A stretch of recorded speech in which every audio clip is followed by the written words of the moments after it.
Okay, a warm welcome to our Miracle Monday class. My name is Reverend Lisa Windsor, and I am feeling very blessed that you are here. Some are watching and present live, and some of you will be watching the recording or listening. And I just want to reiterate that your presence is essential, and I honor your presence here. So I am the founder of Modern Miracles Academy, and I have the blessing and the honor of teaching about the spirituality of A Course in Miracles. And we have been moving through the characteristics of God's teachers in the Course. It is this beautiful section in the manual for teachers, and it talks about the 10 characteristics of God's teachers. And right now we are exploring generosity. And I love these characteristics because out of all the characteristics that we could hold, the Holy Spirit, Jesus, has called upon us to focus on these particular attributes. In fact, these are the attributes that will develop as we step into our true nature and embrace our part as teachers of love, as ministers of God. A Course in Miracles takes us on that journey to be miracle workers.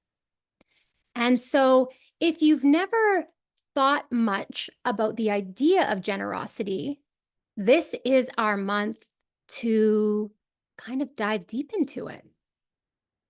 We know about generosity, but have we really broadened the thoughts and the ideas around it that we may extend that generosity more deeply and more truly? So what I love about A Course in Miracles is that it retranslates all of these terms for us as well. And we're going to talk about that. It's like, what is true generosity? Not just the generosity that we've learned, how to be generous in the world, but what is Jesus teaching us about generosity? So we'll be going over that as we go along tonight. So one of the things I sent out a lesson and I was saying, let's just talk about some simple ways that we can be generous. And those included listening deeply to one another, right? Being more fully present and extending blessings to one another without any judgment, right? Extending blessings without judgment. So part of this is integrating the theory of generosity, and the other part is how do we integrate it so that it may extend through us, right? How do we let this come in that we may acknowledge, that we may notice when we are actually standing in a space of generosity, or when we can see generosity coming through from others. So this is so cool. Like whenever we come into the space, into the Modern Miracles classroom, it's about a mixture of the theory, because we have to have some context for this, but so much it's only the theory so that we may know how to apply it, so that we may integrate it, that we may practically extend it in our lives. Right? That's at the core of everything we do at Modern Miracles, is how do we live these teachings. So tonight's class is called God's Generous Nature. And I think it's important to start at the source. Like, where does this generosity come from in the first place? Like, where are we looking for the source of our generosity to be extended? And of course, we look to our source. We look to God, because God, He created us, He gave us everything. And so we want to understand a little bit more about His generosity. His generosity becomes our own. Like He shares His gifts generously and totally. And so that we become in His image as generous and as extending as Him. That's how it plays out. We become demonstrations of His love. Right? To teach is to demonstrate. To teach love is to demonstrate love. So I want to start with just a couple of quotes that start to emphasize what it is in how, I guess, how God is generous. So it says here, reality is safe and sure and wholly kind to everyone and everything. So when we're talking about reality, we mean our reality in truth. That means the love of God. So God, we could say, is safe and secure. He is wholly kind to everyone and everything. There is no greater love than to accept this and be glad. For love asks only that you be happy and will give you everything that makes for happiness. So God's request to us in A Course in Miracles, he says, your function is happiness. Your function is to be happy.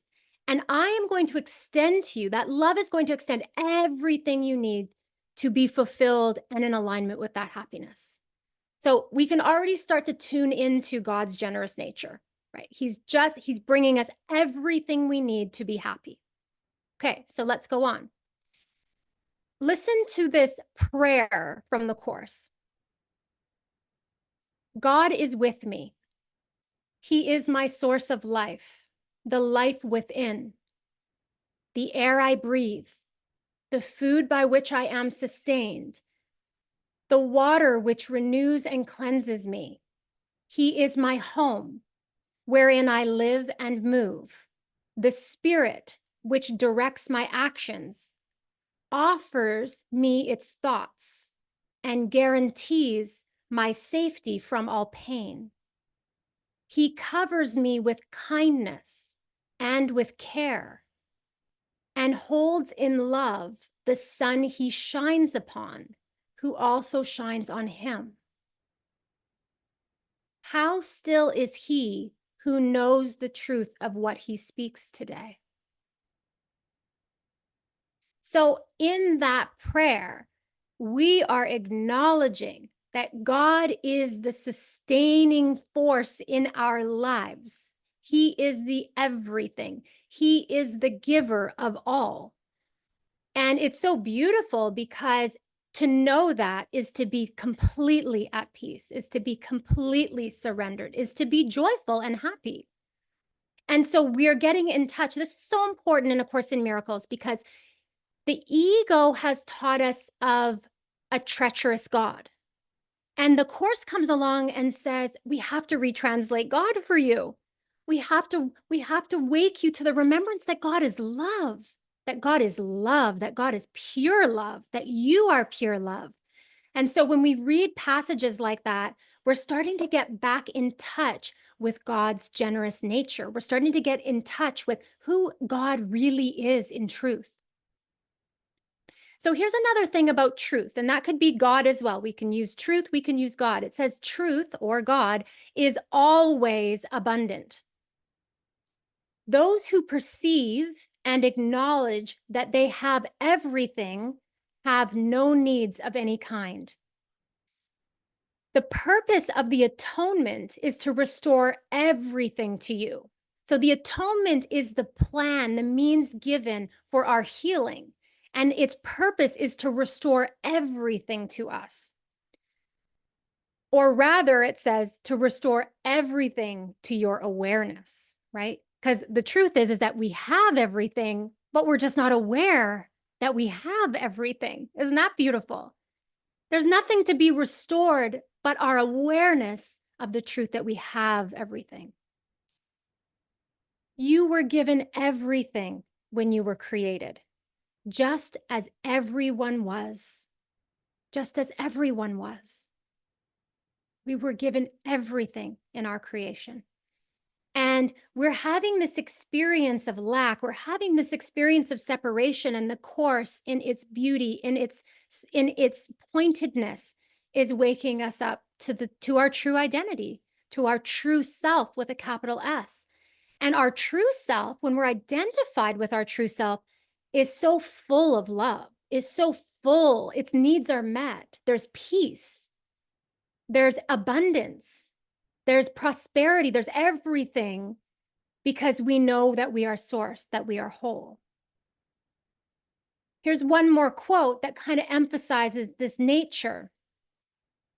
To feel the love of God within you is to see the world anew. So to feel the love of God in us is to give us new vision. This vision is shining in innocence, alive with hope, and blessed with perfect charity and love. So when we are in alignment with the Holy Spirit's vision, with the love that we're viewing through that lens of love, we see the world lit up. We see how love sees.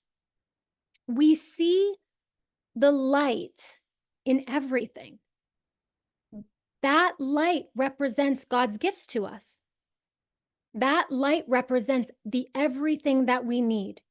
It represents who we really are. Okay, so that's kind of like the alignment piece. We're like, first of all, before we want to look to our source for that beautiful gift that he has, he asks us, he develops our willingness to be generous.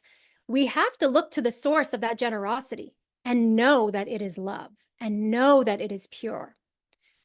So in the manual for teachers that teaches about generosity, I want to talk a little bit about how it redefines generosity. Okay, so it says here that the term generosity has special meaning to the teacher of God. It is not the usual meaning of the word. In fact, it is a meaning that must be learned and learned very carefully.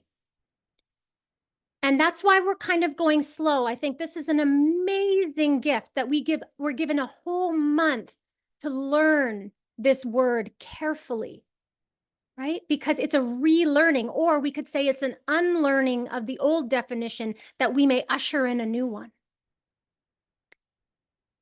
He says, like all other attributes of God's teachers, this one rests ultimately on trust. For without trust, no one can be generous in their true sense. And I love that because that trust is the basis, the foundation of all the other attributes of God's teachers. The trust is the foundation, the base. And of course, we have to trust because all of that generosity, everything that is sourced through us has to come from a sense of trust that it will be given, that it will be sourced, that it will be received for us. So here's about the definition.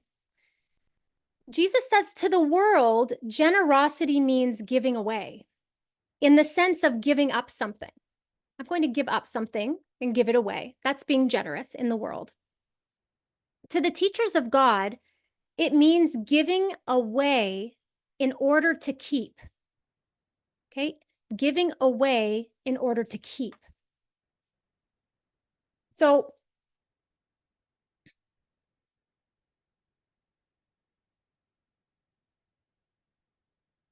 at the simplest of levels, kind of say, what does that mean? At the simplest of levels, the word means the exact opposite to the teachers of God and to the world. Okay. The teacher of God is generous out of self-interest, self with a capital S, out of self-interest, self with a capital S. This, however, does not refer to the self of which the world speaks, small self S. Okay. The teacher of God does not want anything he cannot give away because he realizes it would be valueless to him by definition. So in the traditional sense of generosity and giving things away, a lot of the time that's spoken of in material sense. So if I give away something that I own or something that I have, now I don't have it anymore, right? That's a sense of loss. The teacher of God says, I would not want anything I cannot give away because it would be valueless to me because I would suffer, right? That's not true generosity to give something away and then feel that we have lost it. It's not true generosity because it leaves out ourself in the experience. That is what the ego defines as sacrifice. The whole ego setup is sacrifice. Give away, and now you've lost what you've given, And you're on some level, I guess that's held up as kind of a spiritual principle, but in the course it's saying, no, that's not right perspective. That is not right perspective. So I'm going to keep going with this because it's going to kind of bring it together. So he says, what would he want it for if he gave it away and lost? He could only lose because of it. He could not gain. Therefore, he does not seek what only he could keep, but that because that is a guarantee of loss. He does not want to suffer. Why should he ensure himself pain? But he does want to keep for himself all things that are of God. He does want to keep for himself all things that are of God. Why? Why do we want to keep all things that are of God? These are the things that belong to him. These he can give away in true generosity, protecting them forever for himself. Okay, so we're going to kind of talk a little bit about levels here. Okay, so this is the journey, everyone, from the small self S to our true self with a capital S. This is a journey, we can call it the journey of learning generosity. This is one of the lessons he's giving us. Jesus is saying, you give away in order to keep it, right? But we don't want to give away what we cannot keep. So he says, really what we are talking about is ideas. Okay, we're not talking about material things. We're talking about ideas. Ideas are strengthened when they are given away and shared. Just think about that for a moment. Ideas are strengthened when they are given away and shared. That's how ideas grow. That's how ideas are strengthened. When you give an idea, you even strengthen it in your own mind because you've just shared it, right? That's a way of keeping what you are giving. I give it so I can keep it for myself. I keep it in my awareness. As a teacher of God, we would not want anything that cannot be extended through us, okay? This is not material things, right? Because they would lose the purpose of teaching us the value of shared interests. So this is a huge shift in terms of generosity, because what we're talking about is the idea that everything is thought, right? Everything is thought, everything is ideas. And we are giving away the thoughts of God. That is what true generosity is to give and extend love. The ego has us fixated on material possessions and things in the world, where it has us feel like when we give things away, we lose. When we give things away, we're less for it. That's its whole setup. But what we want to do is we want to come to the essence of the giving. Okay, so let's just use an example of if you were to give a material object away.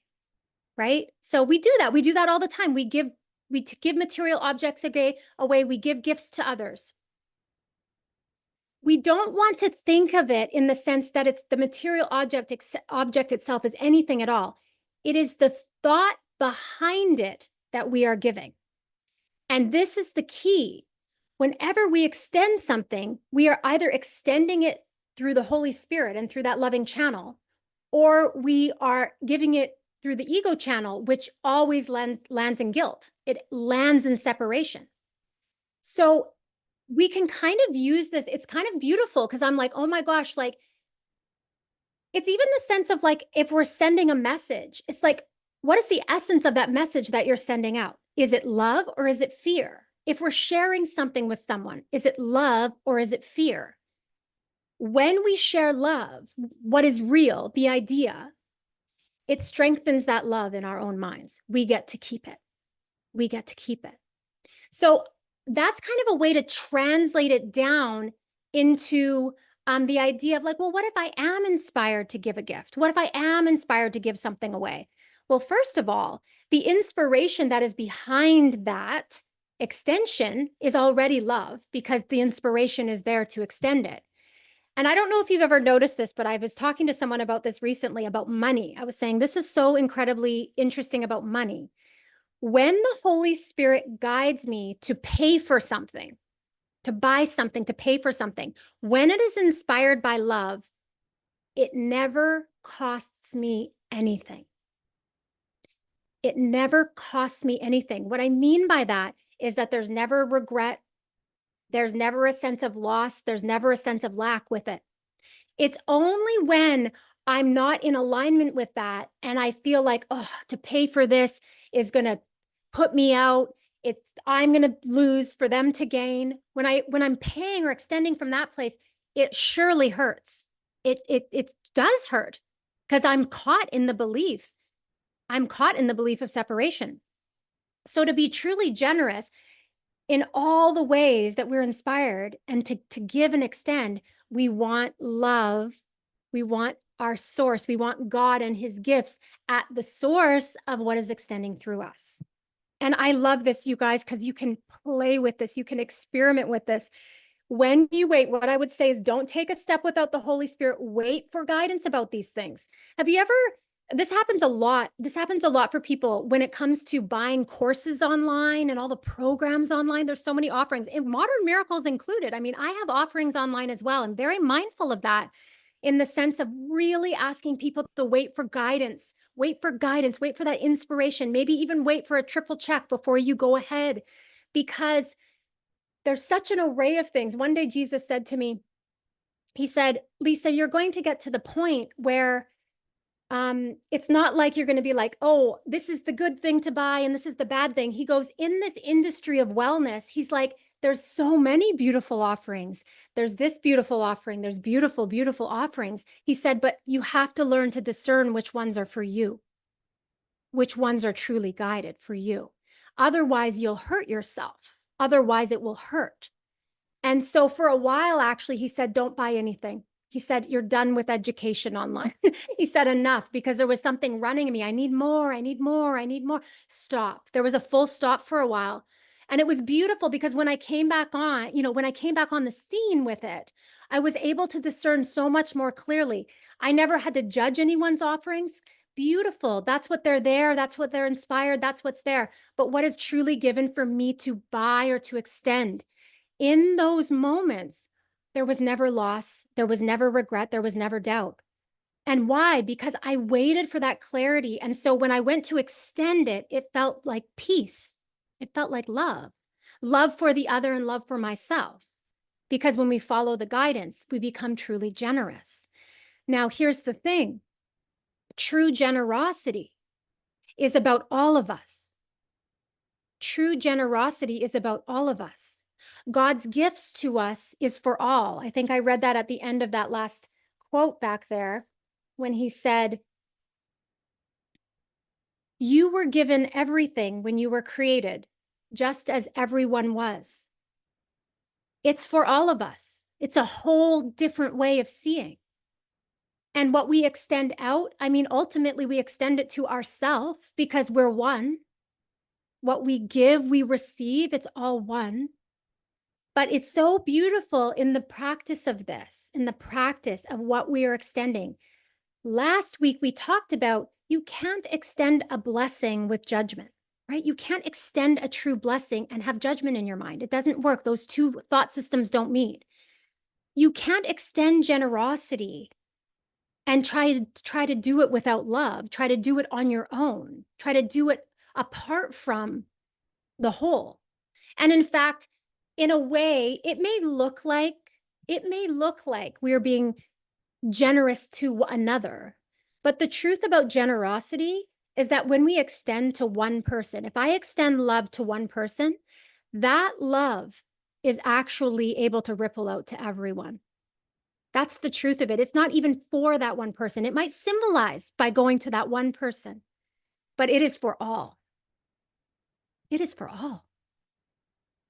So the idea that we're talking about, that we're getting away from form, right? The Holy Spirit says, let the form go. You guys get caught in the form. Have I given enough money? Have I given enough material things? Have I received enough? Like it's about me and like what I give. And the Holy Spirit says, no, no, that's not generosity. Generosity starts at the source where God is. He gives to us wholly. He gives to us abundantly. And we extend that love in all the ways we are guided to. We do not extend it. We do not extend it without his word. We do not extend it without his direction. We don't actually know. We don't know the way.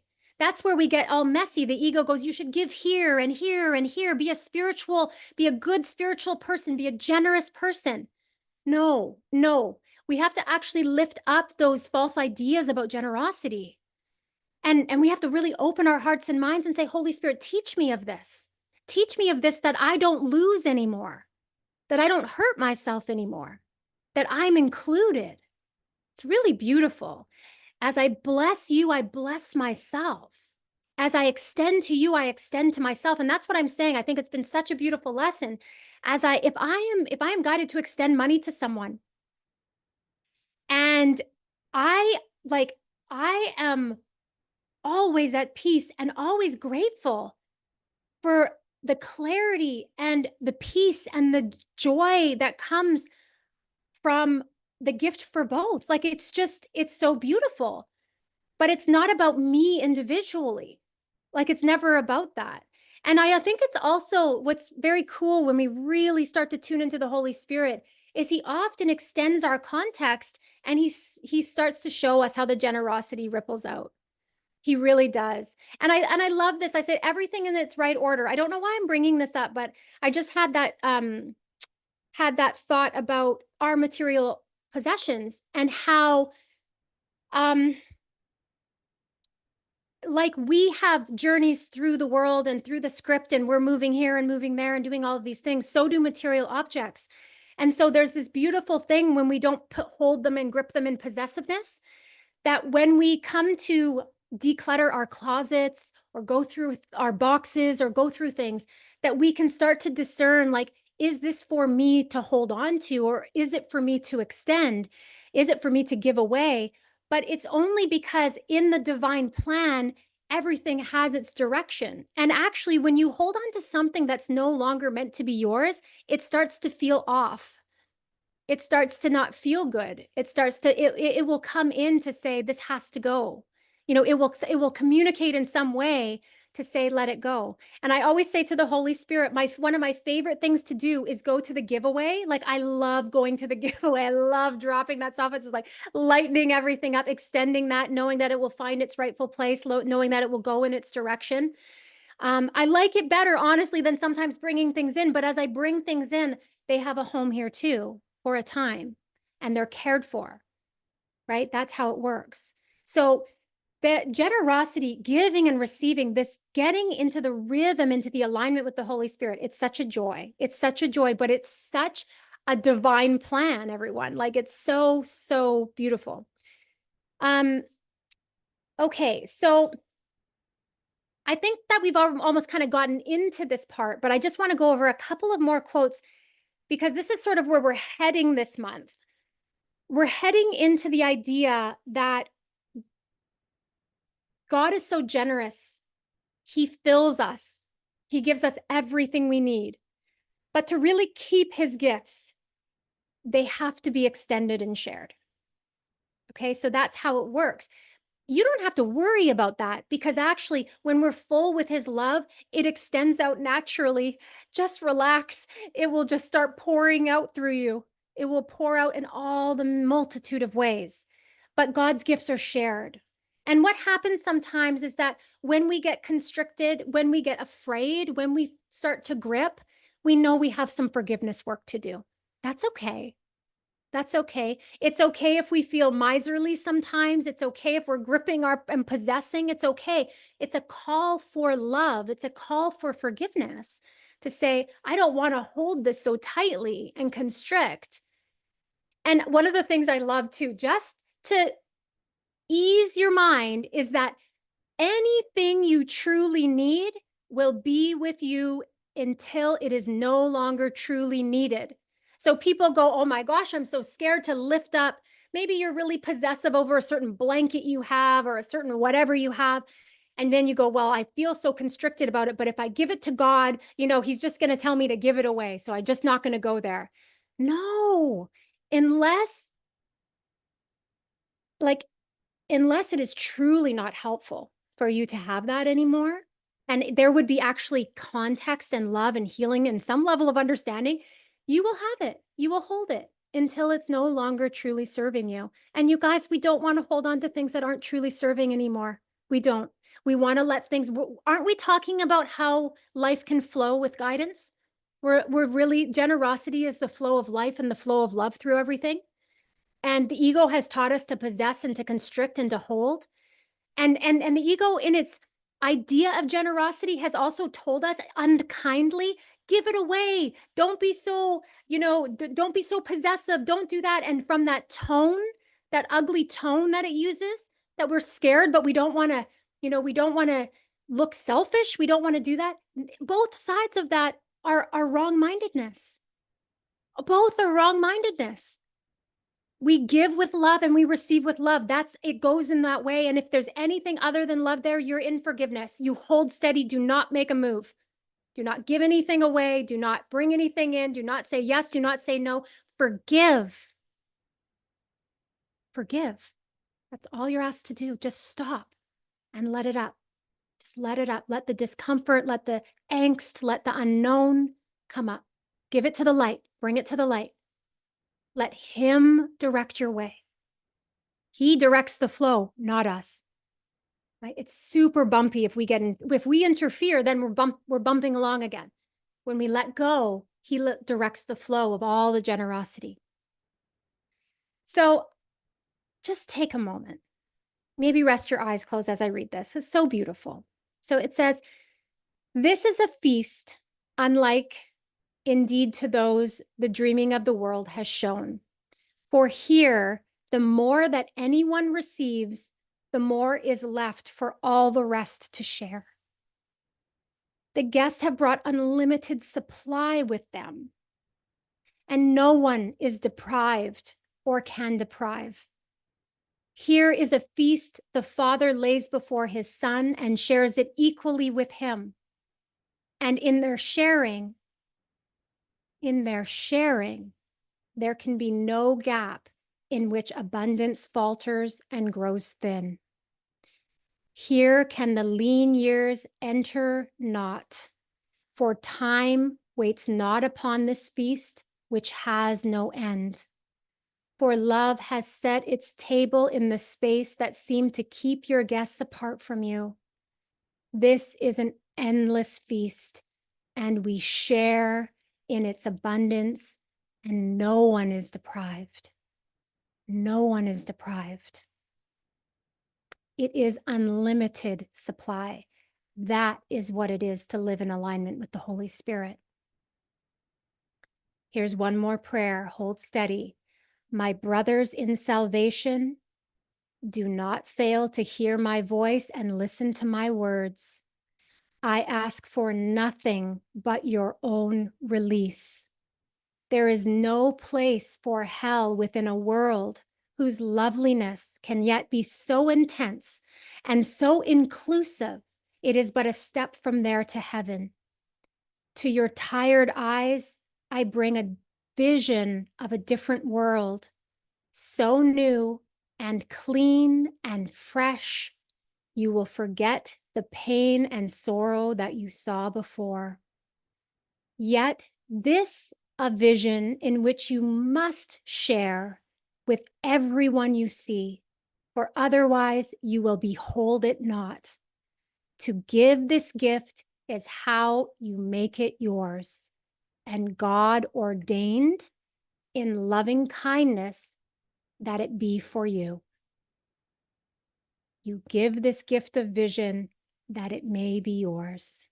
God has ordained you in his loving kindness that this vision is for you. Take a deep breath.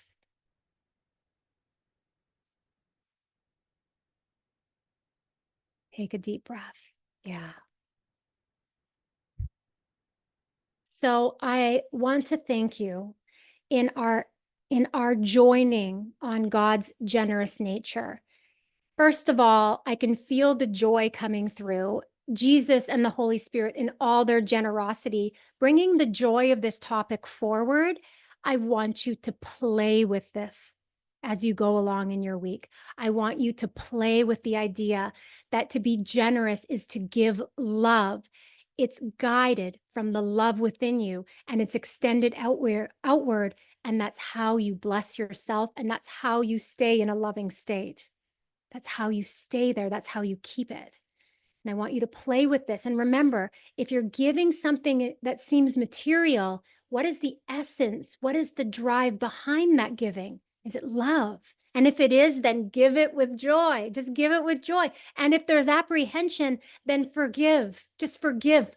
Forgiveness is for giving everything to the Holy Spirit that we're unsure of. Just give it to Him. Just give it to Him. Be generous in forgiveness, in giving everything to the Holy Spirit that would hurt you, and be generous in extending love when you know what is sourcing you. So thank you. And I just so appreciate the depth of listening and receiving and giving that is just happening in this holy space together. Have a blessed, blessed day.